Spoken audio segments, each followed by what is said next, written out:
अस्सलाम वालेकुम फ्रेंड्स, मैं हूं सलीम खान और आप लोग देख रहे हैं technical Salim comrade YouTube channel. Friends, अगर आप लोग अपने एंड्रॉयड फ़ोन से यूट्यूब चैनल बनाना चाहते हो तो इस वीडियो को देखना है तक, और चैनल पर पहली बार आए हो तो यार सब्सक्राइब करना, साथ ही बेल आइकन भी प्रेस कीजिए। तो चले आज के इस वीडियो में मैं आप लोगों को बताता हूँ कि आप लोग अपने एंड्रॉयड फ़ोन से किस तरह से यूट्यूब चैनल क्रिएट कर सकते हो। तो अगर आप लोगों ने एक जीमेल लॉगिन किया होगा तो आप लोग सिंपल अपने यूट्यूब ऐप को ओपन करें। ओपन करने के बाद यहाँ पर ये आइकन पर क्लिक करो, यूर चैनल में जाए।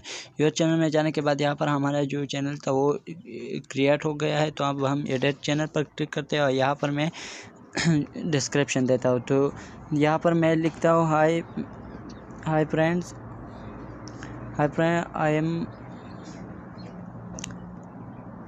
मान Khan and this is my vlog channel. ठीक है, तो ये मैंने इसका डिस्क्रिप्शन लिख दिया। आप लोग अपने चैनल पर जो भी काम करना चाहते हो तो आप लोग इसका डिस्क्रिप्शन दे दें। अब यहाँ पर हम प्रोफाइल पिक्चर सेलेक्ट करते हैं, तो हम गैलरी में जाते हैं और यहाँ से मैं एक प्रोफाइल पिक्चर देता हूँ। ठीक है, तो यहाँ पर मैं ये वाला देता हूँ और यहाँ पर सेव करता हूँ।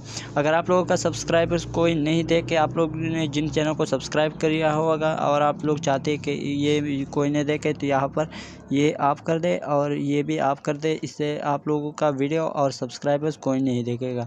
तो ये चैनल क्रिएट हो गया है। तो अगर वीडियो अच्छी लगी तो लाइक करना, चैनल को सब्सक्राइब नहीं किया हो तो चैनल को सब्सक्राइब करने के साथ बेल का नोटिफिकेशन भी ऑन कर दीजिए। तो मिलते हैं इंशाल्लाह।